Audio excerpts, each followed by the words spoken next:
হিরণ্যকশিপু তার গদা নিয়ে ঝাঁপিয়ে পড়ল, কিন্তু নৃসিংহের শক্তির সামনে সে ছিল এক তুচ্ছ খেলনা। নৃসিংহ তাকে টেনে নিয়ে গেলেন রাজপ্রাসাদের প্রবেশদ্বারে, ঠিক চৌকাঠের ওপর। অসুর রাজ তখন কাঁপতে কাঁপতে ভাবল তার বরের কথা, কিন্তু ভগবান নৃসিংহ একে একে তার সব অহংকার চুরমার করতে শুরু করলেন।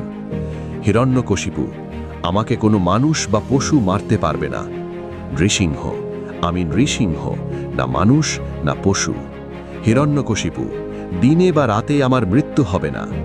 নৃসিংহ, এখন তাকিয়ে দেখ, সূর্য ডুবছে, এখন গোধূলি বেলা, যা দিনও নয় রাতও নয়।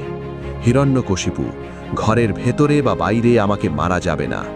নৃসিংহ, তাকিয়ে দেখ, তুই এখন ঘরের চৌকাঠে আছিস, যা না ভেতর না বাইরে। হিরণ্যকশিপু, মাটিতে বা আকাশে আমার মৃত্যু নেই। নৃসিংহ, তিনি অসুরকে তুলে নিজের কোলের ওপর রাখলেন, যা মাটিও নয় আকাশও নয়। হিরণ্যকশিপু, কোনো অস্ত্র বা শস্ত্র আমাকে ছুঁতে পারবে না। নৃসিংহ, আমার হাতে কোনো অস্ত্র নেই, আছে শুধু এই তীক্ষ্ণ নখ। সবগুলো লুপহোল বন্ধ হয়ে গেল। হিরণ্যকশিপু বুঝতে পারল তার সময় শেষ। নৃসিংহ তার তীক্ষ্ণ নখ দিয়ে মুহূর্তের মধ্যে অসুরের বুক চিরে ফেললেন। অধর্মের বিনাশ হল, আর জয় হল সত্যের ও ভক্তির। পুরো শহর শান্ত হয়ে গেল যখন প্রহ্লাদ এসে তার প্রভুর সামনে হাত জোড় করে দাঁড়াল। নৃসিংহের রুদ্র রূপ শান্ত হল ভক্তের ভালোবাসা।